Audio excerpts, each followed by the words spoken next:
Gijimanato Kamikijnakas, being anecdotem, Edmontongis Nakate Kiskungan Ganjich. I want to welcome you to our sacred space. This is where we hold our ceremonies. When I first started doing ceremonies, my elders told me, if you want to keep on doing what I'm doing, then someday you will do this work for the people. At the time, I was given instructions to work on myself before helping others, and this is what I did. I started going to different programs that would help me. I went to ceremonies, danced at powwows. My name is Gijimanato Kamik, Spirit of the Earth. I carry a pipe, and my responsibility is to help pray and help the people of Mother Earth. When I need something from the earth, I offer my tobacco first to let her know what I'm using it for. And I thank her. I always pray to the Creator and ask Mother Earth to watch over my family and to keep them safe, as well as my relatives, and that is all of you and your families, miigwech.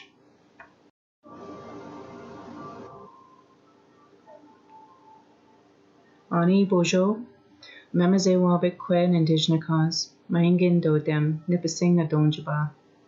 Hello, welcome to our residence here in Sealy's Bay, Ontario. As Bernard mentioned, this is our sacred space, and we call it this because people come here for ceremony and offer their prayers.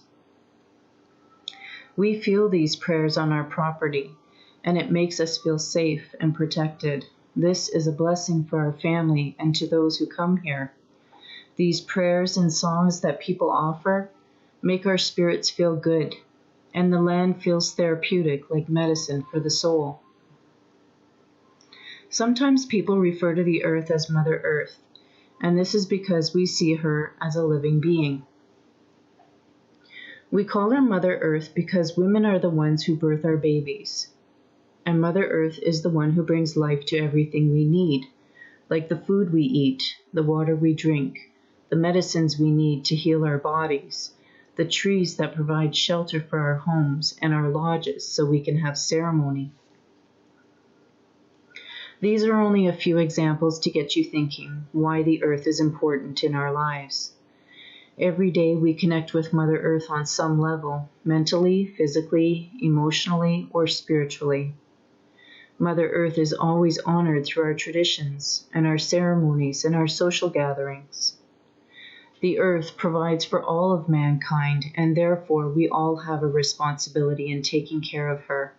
And when we need something from her, we only take what we need, and we leave the rest for others. Bernard and I thought it would be nice if we shared with you the different ways that we connect with Mother Earth in relation to a birth, death, water, medicine, gatherings, and ceremony. Miigwech.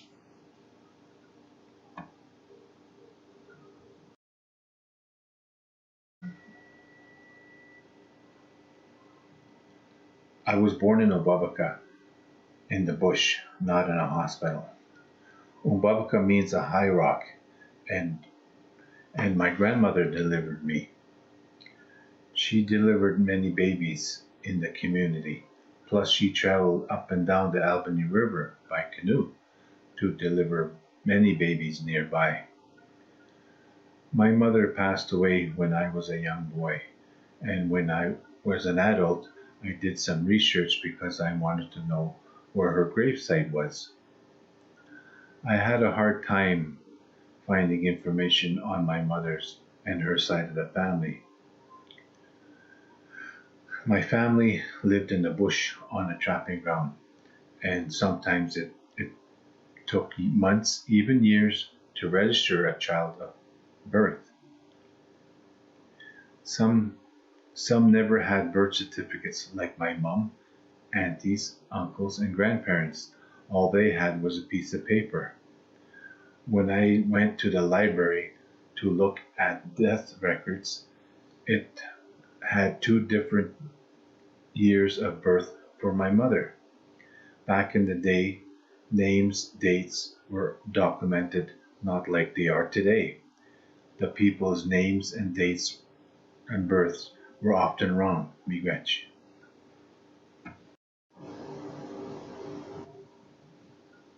When I was pregnant for our 3 girls, Bernard and I offered tobacco to an elder of choice and asked if he would say a prayer for myself and the baby, for our health and for baby's journey here. All of our girls were born at the hospital, so we made the request to take the placenta with us when we left for ceremonial purposes. The idea of throwing away the placenta like it was a piece of garbage was disturbing to me. All I could think of was, this is what fed our little ones in the womb for 9 months and kept them alive. Raising our daughters with tradition was important to the both of us. So once we had our time to bond with the baby, we had ceremony with just the 2 of us. Ceremony was done to thank Creator for baby's safe journey here and to show our gratitude for this precious life. The placenta was then offered to Mother Earth to ground our children and to protect them on their life's journey. When our 2 oldest gave birth to their children, I had the honor of attending the births of my grandchildren. Keisha, our oldest daughter, planned to have a water birth at home with the assistance of a midwife, but that plan changed, and she ended up having her son at the hospital. Nikita, our middle daughter, had a water birth for her daughter with the assistance of an indigenous midwife back home in Nipissing. And Shemaya, our youngest daughter, plans to give birth to her son at the hospital, and she is due in April this year. Having ceremony to ground our children and grandchildren has given Bernard and I a sense of security, knowing Mother Earth will always be there to watch over them throughout their life's journey. This is a blessing. When I was born, my mother later told me, Tammy, when you were born, I asked the Lord to do the same thing for you, but to go through me because I was the one who was a born-again Christian. We all have our own ways of asking for that protection for our children. I'd like to share a quote with you by Deborah Buffalo. She says, our women have been chosen by the Creator to be the portal between the spiritual realm and the physical realm, the only force on earth powerful enough to navigate unborn spirits onto this planet. Also, I would like to share a dream that our daughter Keisha had when she was about 7 years old. In this dream, she was standing in a lineup. There was nothing above her or around her. She could see light below. She was in the spirit realm, not her physical body. She was above the light, zooming in on the people below, and she saw these 2 people smiling and laughing and said, I want to go there. And that was Bernard and I that she chose to be her parents. We believe that children are a gift from the Creator, and we believe Spirit is the one that chooses us to be their parent. Miigwech.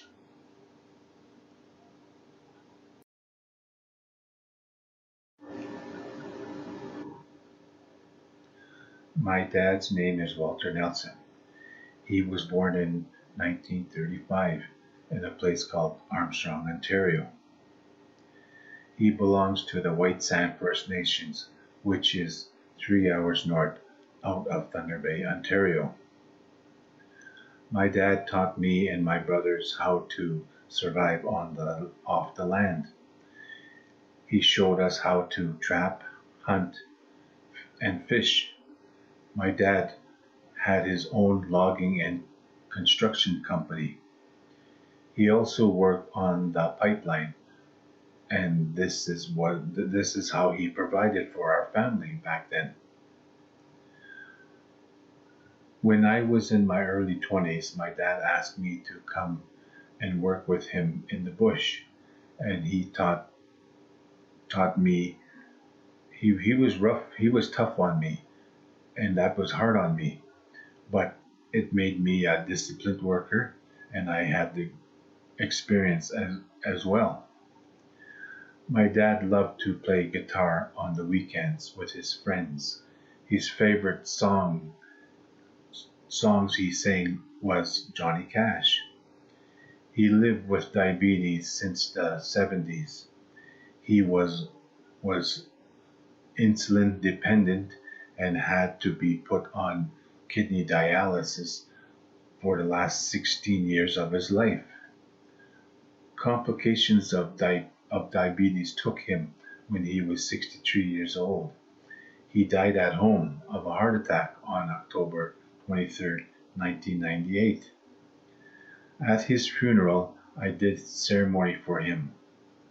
I smudged him with sage and laid cedar all around him.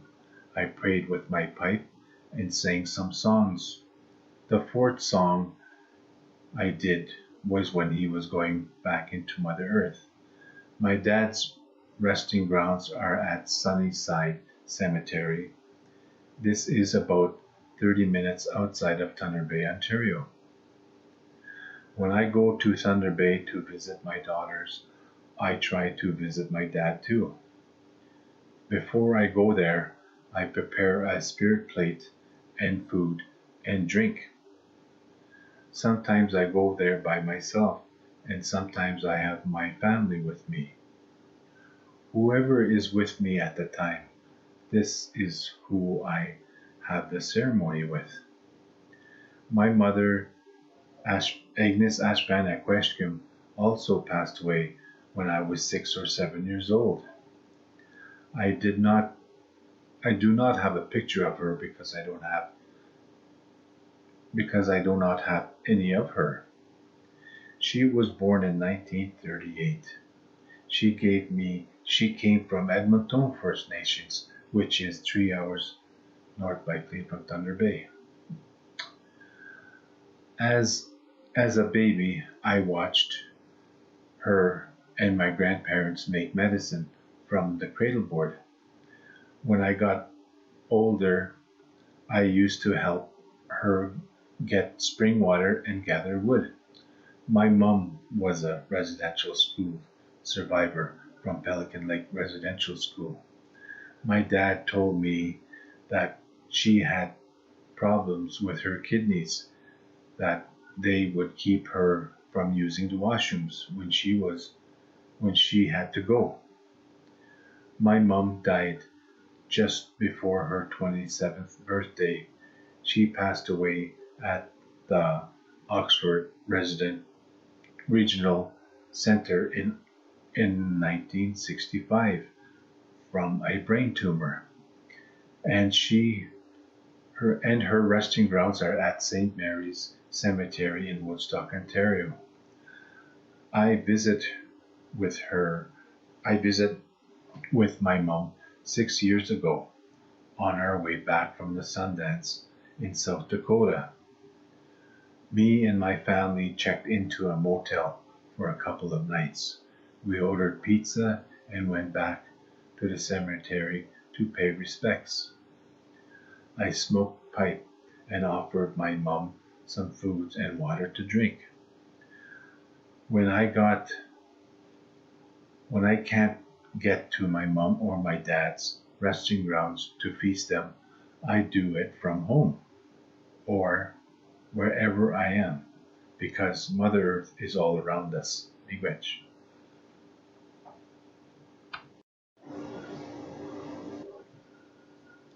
My dad's name is Arthur LaRiviere, but for those who knew him well, they called him Archie.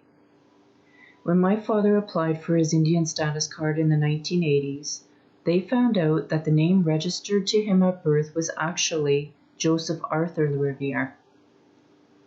The same thing happened to other members of his family. My dad was from Nipissing First Nation, my grandmother too, and my grandfather belongs to Doquis Bay First Nation. There were 9 siblings altogether, 6 brothers and 3 sisters. Dad had his own TV and electronics business, and he installed satellite systems on the side. He loved playing baseball, bowling, and going fishing.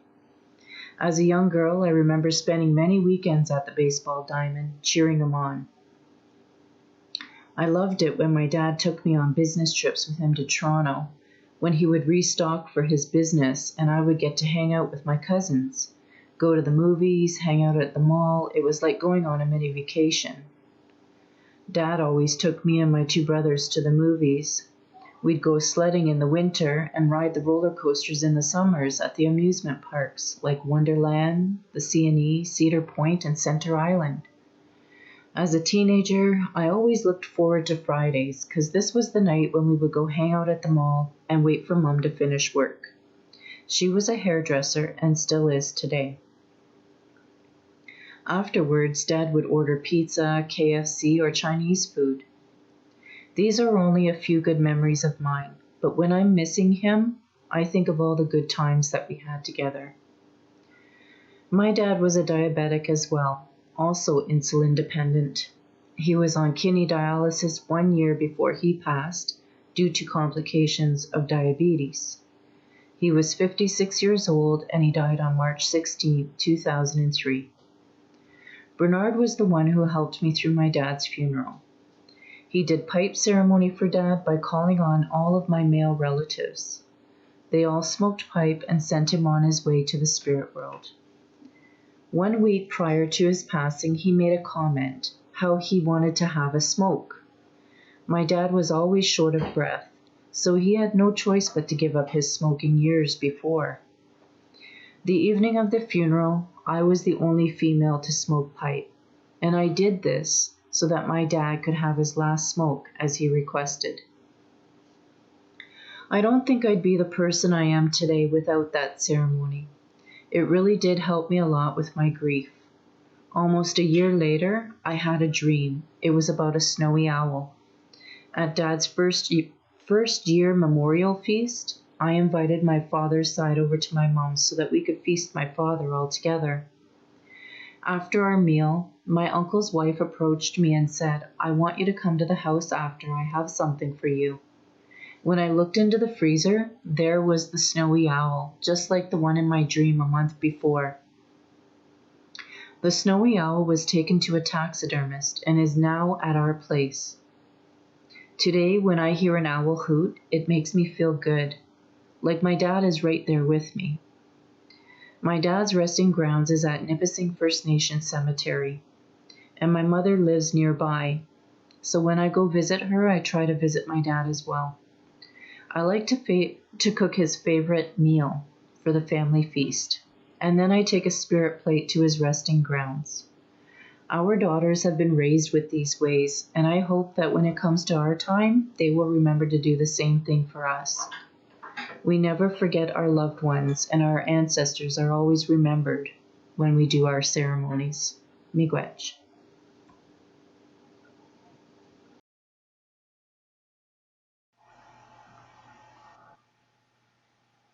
Mother Earth is where we go when we need healing for the body. In 2017, I got sick with my prostate, and I went and seen a medicine man. He gave me tea to drink. I was told to drink this tea with the medicine that the doctor gave to me. When I went to my last appointment, the doctor was amazed of my results. He said he should be able to take me off this medicine in May, and I hope this is what happens. Our people have always had a special relationship with the land and a greater respect for the medicines, the seasons, the animals, the ones that crawl, swim, and fly. As a young man, I remember watching my dad take his tobacco from his cigarette and sprinkle it on the ground. This was a way it came natural to him. When I take something from Mother Earth, I remember to show respect like my father taught me. Sometimes people give me tobacco, sage, sweetgrass, cedar to pray for them or someone they know. I fill my pipe with their tobacco. I ask Creator to help them. Then I put their ashes on Mother Earth. I always pray for people at our ceremonies, and I take their prayer ties with me to the Sundance. I place their prayer ties on the tree so everyone can pray for them as well. I offer tobacco to the Sundance grounds and go pick sage together as a family. We pick sage there at the Sundance because there is such good energy all around us. And when I get back home, I share this medicine with all of you. Sage is what we use in the smudge, so I go through a lot. And I always try to pick enough to last me through the whole year. I use cedar in the sweat lodge, at our fasting camps, and when I need to clean our home. I want my children and grandchildren to know the medicines that come from Mother Earth. There are for them to use and offer Sema before they take something, and to reach out to our medicine people when they need them. Miigwech.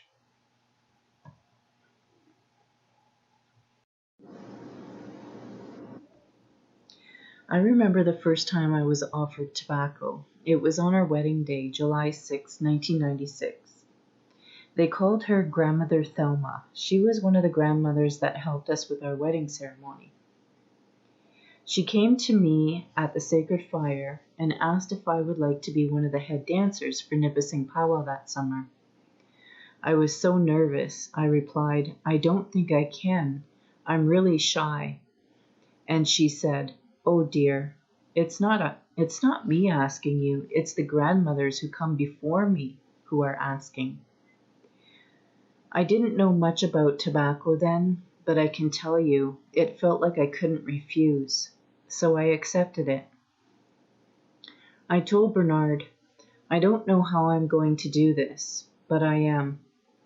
At the time, I didn't know how to dance women's traditional. I only accepted the tobacco knowing it was one of the 4 sacred medicines. Little did I know then, Creator was choosing my path. The tobacco keeps making its way here, and today I have been head dancing with Bernard for over 26 years. This is a blessing. When I accept tobacco for something, this is me making a commitment to that person. I mark the calendar and nothing breaks that commitment. If I am the one who is asking for help, I like to think of that individual that I plan to approach. I pray with my tobacco while I make the prayer tie, and when I'm ready, that's when I pass it on to them. If they can help with my request, they will accept my Sema. If not, hopefully they will point me in the direction of someone who can. Each person has their own gifts, and when Bernard and I cannot fill a request, we refer them to someone else. When we pick medicines from Mother Earth, we offer her tobacco and ask her permission before we take from her. We let her know that we come with good intentions, and the medicine we pick will be shared with our family and the people that we work with, like the military, the school boards, and other Indigenous organizations. We use sage medicine a lot in our circles for smudging to keep away the negative energy. We use cedar medicine for protection, like right now with COVID, to cleanse our home and place above our entrance door. We use it in our medicine pouches, in our baths, to drink as a tea, and to prepare our loved ones as they make their spirit journey. Sweetgrass medicine purifies and cleanses the mind, body, and spirit of negative energy as well, but I prefer using sage out of respect for the women that attend our gatherings. Miigwech.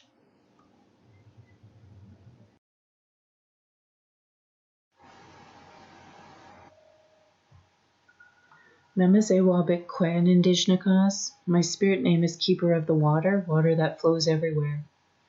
This name came to me from the water spirit, and it was gifted to me in 1996 by the late elder Jim Windigo. He said, "The water needs your prayers. The waters are being polluted." And he gave me instruction to feed the water spirit with food and drink, like whenever I was near the water. As a young girl, I was always afraid of the water. The water spirit is what took my grandfather. He drowned when my dad was 9 years old. I never understood why this name came to me when water is one of my greatest fears. Now I know it was here to help me overcome my fear, and I am slowly starting to embrace this name and the responsibilities that come with it. This one time when I was sitting in the lodge, Bernard asked me if I could pray for the water.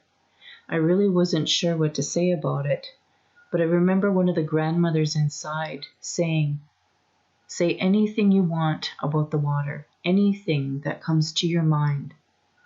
This took some of the pressure off me, and it was after that lodge that I began to pay attention to what the grandmothers and the aunties had to say about the water. How the water is sacred to us, and how it's essential to all life. They would say the water is the blood of our mother, the earth, and she brings life to all the beings, plants, and medicines. Without water, there would be no life.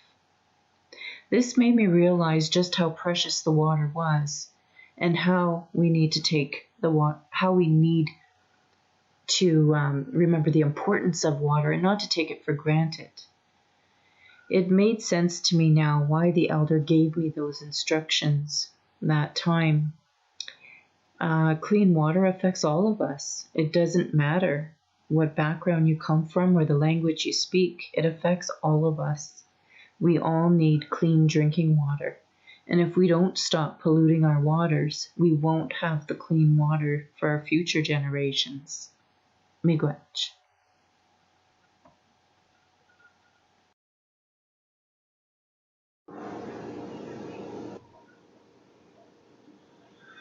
When people pass me tobacco to do a sunrise ceremony for them, I always start preparing my fire when it's dark outside, about 4 a.m. At 4:30, I light the fire and ask Spirit to come and join me. By 5 a.m., the fire is usually going pretty good. Then I just wait for the people to show. At 5 a.m., I load my pipe with the tobacco they gave to me, and I always let Spirit take the first draw. I say a prayer and ask Mother Earth's permission to do this ceremony. When I sing a song and give thanks to the grandfather's son, I give thanks for this life and bringing this new day. Miigwech.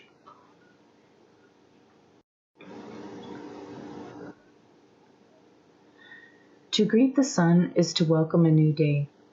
It's an opportunity for us to pray and connect with Creator, a time to be grateful for the blessings in our life, a time to connect with the ancestors, to pray for others and ourselves, for good health, a roof over our heads, food to eat, and clean water to drink. When we pray, we need to be mindful of how we pray. For example, praying for strength may lead to a tough lesson ahead. We welcome all brothers and sisters from all 4 directions to pray with us. It doesn't matter if you're yellow, red, black, or white, everyone is welcome as long as you come with good intentions. Ceremony is an opportunity for people to learn from one another, to respect one another's traditions and ceremonies. For example, when the Mayan or the Aztec community invite Bernard and I to their ceremony, we feel honored. We respect their ways, their ceremony, and we expect the same from others when they come to ours. Miigwech.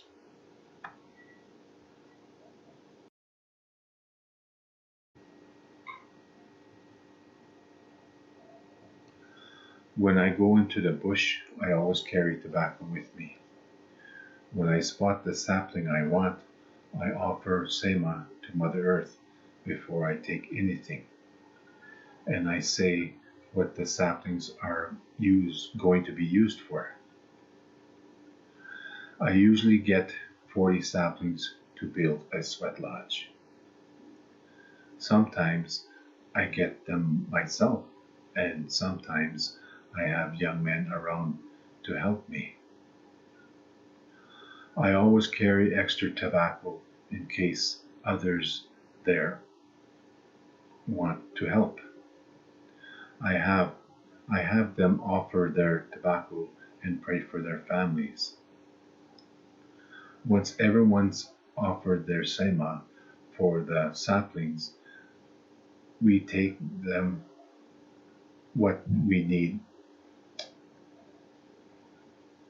and head back to where we're going to build our sweat lodge. When the saplings are ready to go back into the earth, the women there, they offer their tobacco and pray for their families. Once the saplings have been shaped and tied down, it should look like a dome-shaped figure. The dome shape represents a woman's womb on our mother. She cleans all that sit inside. In 1885, sweat lodges were forbidden. If you were caught having them, you were put in jail.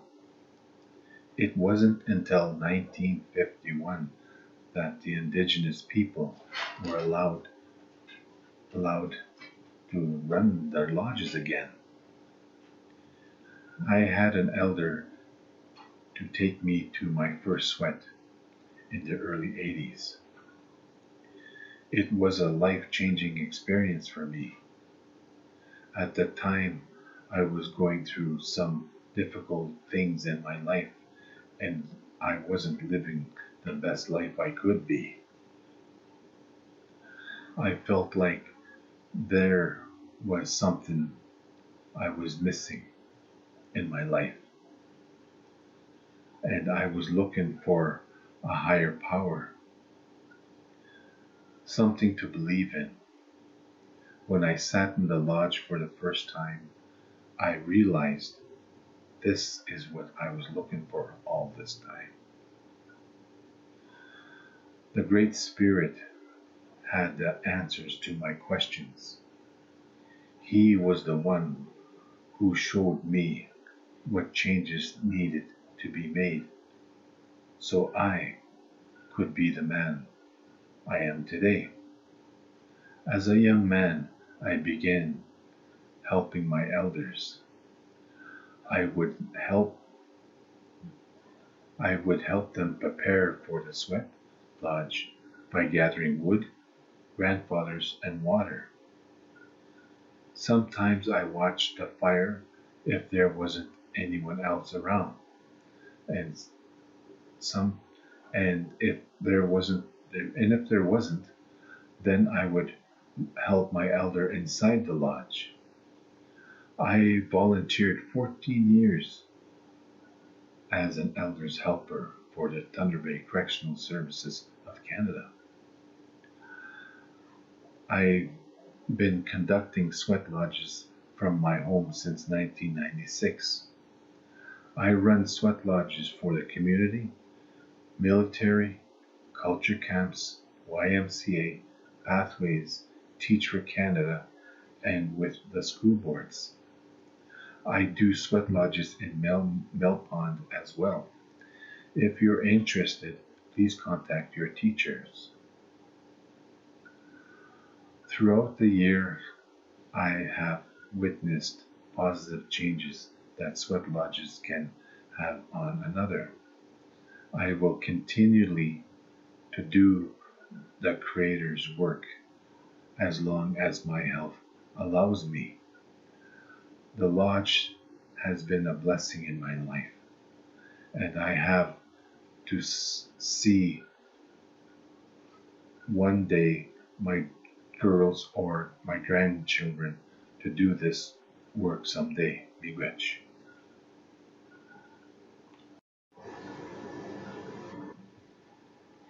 I only started learning about sweats when Bernard came into my life. It was not something that I was raised with. I grew up in the Pentecostal church, and this is what kept me on the red road. The church was a positive thing in my life, and it kept me on a good path, just like the sweat lodge does for me today.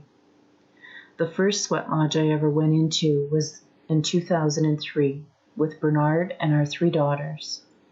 At the time, I think our youngest daughter was 4, middle daughter 6, and our oldest was about 7. When I sat inside the lodge, I was absolutely speechless. It felt so warm. It was peaceful and calming. And I have been attending lodges ever since.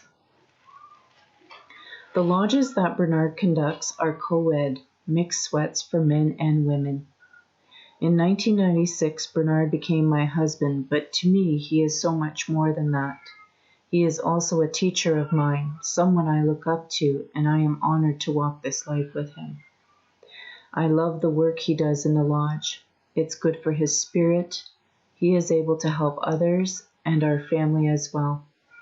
The lodge is a huge part of our self-care, and we sure do miss having them, but the people's safety is important to us, so we will practice patience until it is safe to have them again. Miigwech.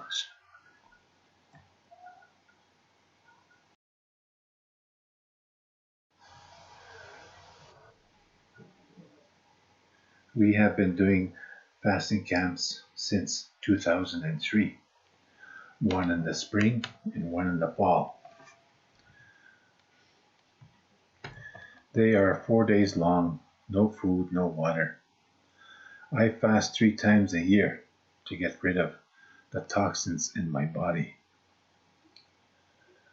Fasting is good for me, and it's good to heal for my family and the community as well. We have a sacred fire on our grounds, and it runs for 4 days during the ceremony. Only tobacco, cedar, sage, sweetgrass, and spirit food are allowed in there. The fasters arrive. I get them to pick a spot where they want to set camp. And this is where they're going to stay for 4 days. They can set up their own tent or stay inside a teepee. I have 4 teepees available on the grounds, and I stay in the men's teepee and fast for 4 days. I have a washdown at the start and finish. I fast for the fasters and the supporters. This is a light sweat.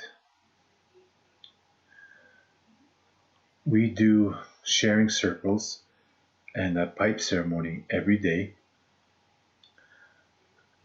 The fasters and supporters can sit can sit around at the fire and sing some songs if they want, but no talking at this time. People fast for different reasons.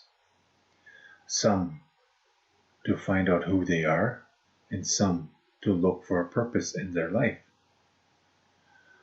When you fast, you're cleaning yourself off and asking the Creator for a fresh start. This means alcohol and drugs should not be in your body, and tobacco should be given to Mother Earth and the person conducting the ceremony. Miigwech. In 2002, friends of ours started asking questions in relation to fasting. An elder once told us, when people start to offer you tobacco for different requests, the tobacco will just keep coming. As friends approached us with their requests, we remembered these words and decided then that we would make a commitment to hosting fasting camps twice a year. At the time, we thought a sharing circle would be a good place for us to start, to invite those that were interested in fasting or becoming a supporter.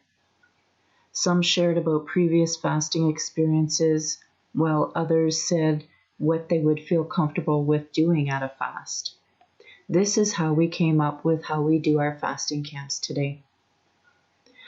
Fasting camps are held on the long weekend in May and Thanksgiving weekend in October. When people fast at our grounds, we want them to feel welcome and safe, and in return, we expect the same for our family. I usually send out emails 2 to 4 weeks in advance to those that may be interested in fasting or supporting. Once I know who they are, I send out another email to let them know how they should prepare for the ceremony. Children are always welcome to be at ceremony as long as they are supervised, and camping is available to those that wish to support. Everyone at the ceremony is responsible for taking care of Mother Earth, and people are encouraged to bring their own feasting bundles, keep the grounds clean, and make sure any leftover food goes into the spirit pot. The responsibilities that I carry during the fast include coordinating the feast at the start and finish of ceremony. I prepare breakfast, lunch, supper, and snacks for the fire keepers and supporters throughout the 4 days. Sometimes I get lucky and I have extra help in the kitchen, which I am very grateful for. I prepare cedar tea twice a day for the fasters, and I supply them with the materials that they need to make their own beaded medicine pouches. I teach this to the fasters as well as to the supporters.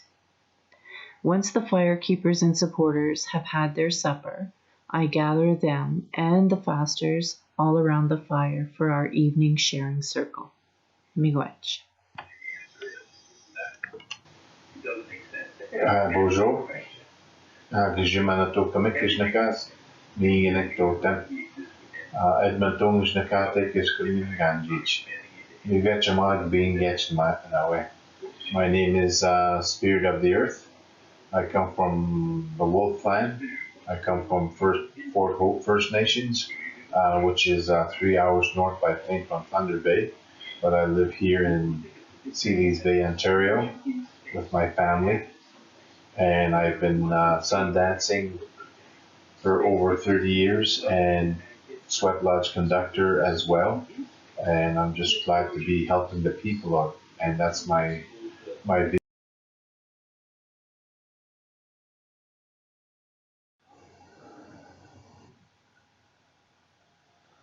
The second time I fasted, I met an elder named Oliver Poyle.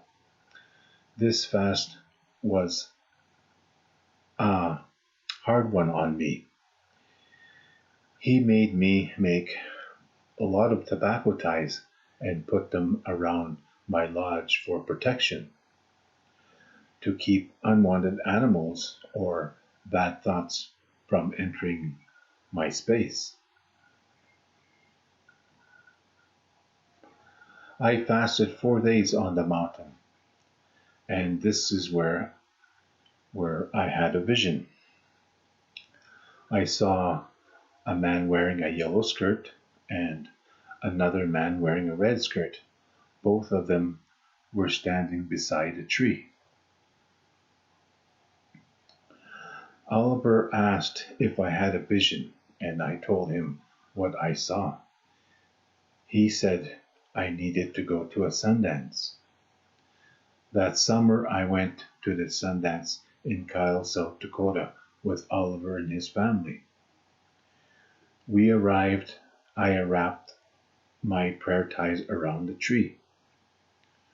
When I looked over there, I noticed the two men standing there, one in the yellow skirt and one in the red skirt. I walked over and introduced myself. I told them I saw them in my dream. The one in the yellow skirt said, "I am Floyd Ann." And the one in the red skirt said, "I am Jimmy Many Horses. Welcome home." They asked if I wanted to eagle dance. At the time, I didn't know what this was, but my friend told me it was an honor to do this for the people, so I did. I stayed there 4 days under the hot sun, and I slept there during the night. I did this for years, although I have been sun dancing for 37 years. My family and I travel a long way to be at the Sundance. We try to support different communities through prayer, dance, and prayer.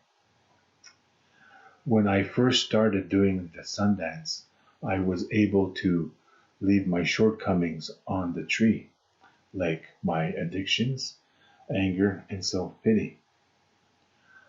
Once I did this, I felt my spirit was free and I was able to move forward with my life.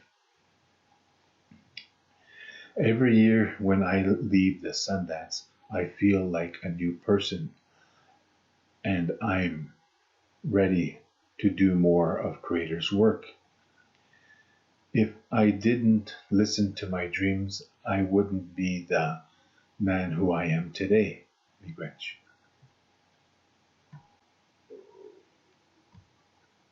The first Sundance I went to was in 1995 with Bernard to a place called Wanapate near Sudbury, Ontario. It was after that experience that I knew I wanted our children to be raised around Sundance. Sundance was and is still a positive thing in our lives, but it was definitely challenging for me throughout the years. Probably the most challenging thing was teaching our children how to follow ceremonial protocol. Another was learning how to balance ceremony with finding ways for the girls to play. I would have friends ask me, "How did you manage to keep the girls going to ceremony?" I said, "Well, the van was parked nearby. The girls always had plenty of food and drinks inside. They had their own activity bag to keep them busy, and in between rounds, I would take them to the cookhouse where they would help me prepare food. I always knew that when they came back to the arbor to see me, they were there because they wanted to be there." Today, our daughters still go to Sundance with us. They are mums now, and we bring the grandchildren. As grandparents, we still balance ceremony with vacation, just as we did for our girls, like renting a motel with a pool or staying in a cabin that has a sauna. Our two oldest are now sundancing with their father, while myself and our youngest watch over the grandchildren. We go back and forth to ceremony, take naps, and make time for play. Once everyone has rested from their 4-day fast, we decide as a family how we want to spend the remainder of our vacation. Our family has gone anywhere from 14 to 21 days throughout the summer. It has been a blessing to make it to the Sundance throughout the years, to the United States and to the Canadian provinces. We have worked hard to be that example for our children and our grandchildren because we want them to know that there is a life ahead of them full of traditions, ceremony, and culture. The life we do, the work we do, reminds us of how important Mother Earth really is. Miigwech.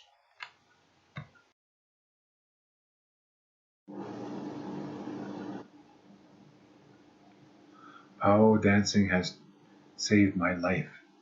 I started dancing in 1984 with my pants and shirt. I danced so hard that my clothes were soaking wet.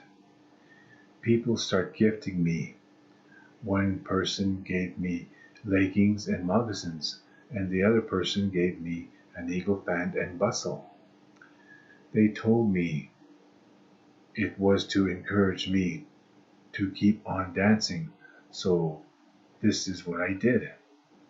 For many years, my family and I have traveled to powwows and on average going to 25 powwows a year. I love how the powwow brings people together, celebrating life through song and dance. When I travel, I always offer tobacco to Mother Earth so we get there safely. When I hear those songs, some are so old, and this makes me want to dance harder. The songs are so powerful and so beautiful, it makes me feel good to see everyone dancing. Sometimes people offer me tobacco to ask to pray for them, and I put the tobacco on the dance floor, and I ask Mother Earth and Creator to help them when I dance for them.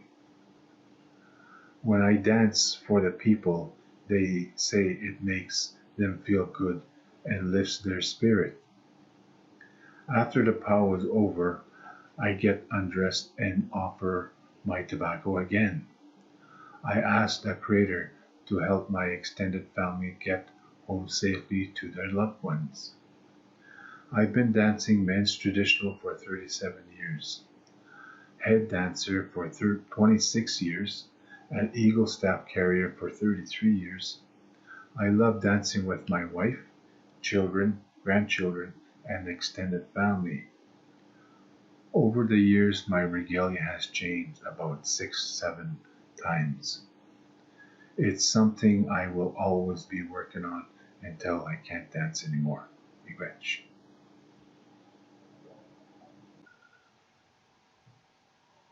When I first went to powwow, I started out as a vendor. I used to sell my crafts. I tried this for a couple of summers, but I found it to be too competitive. As a student then, I didn't have a whole lot of money to spend on table fees. Plus, I noticed that each time I came up with a new idea to make something, the person sitting next to me at the following powwow was selling my ideas.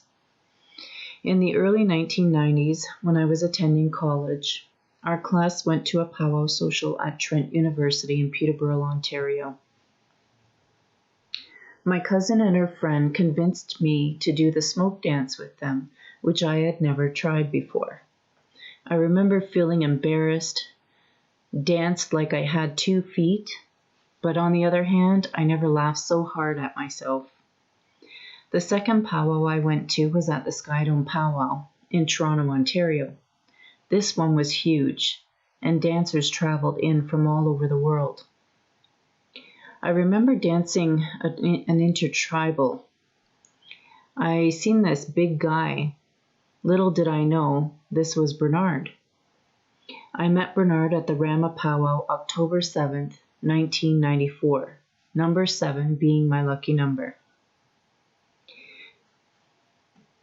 He asked my parents for my hand in marriage that Christmas, and we married July 6, 1996. That day was the first time I ever wore dance regalia. Bernard and I loved going to the powwow, and we chose to raise our daughters on the powwow trail. We wanted to keep them on a good path.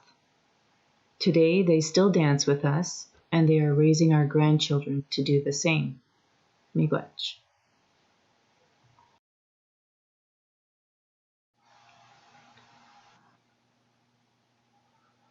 Feasting is how we thank the ancestors. Ceremony and food go hand in hand. When we travel to ceremony, we bring our own feasting bundles. We show respect to the environment and reduce waste where we can. When we have ceremony at our place, I ask Tammy to smudge the food and prepare a spirit plate. I thank the ancestors and I thank Mother Earth for the food and water that nourishes our bodies. Once this is done, the elders eat, then the women and children, then the adults. I always put the spirit food on Mother Earth in the fire or water, miigwech. When I send out invitations for ceremony, I always ask people to contribute to the feast. If they cannot, there is always enough food to go around. We usually do potluck style, and this is where everyone would bring a dish to share with those who come to the ceremony. This can either be a hot or cold dish or a beverage. Everyone is responsible for bringing their own plate, bowl, cup, and utensils. We feast at the sweat lodge, at our fasting camps, at the sunrise ceremony, naming ceremonies, powwows, sundance ceremony, when our loved ones pass, and at their memorials. Miigwech.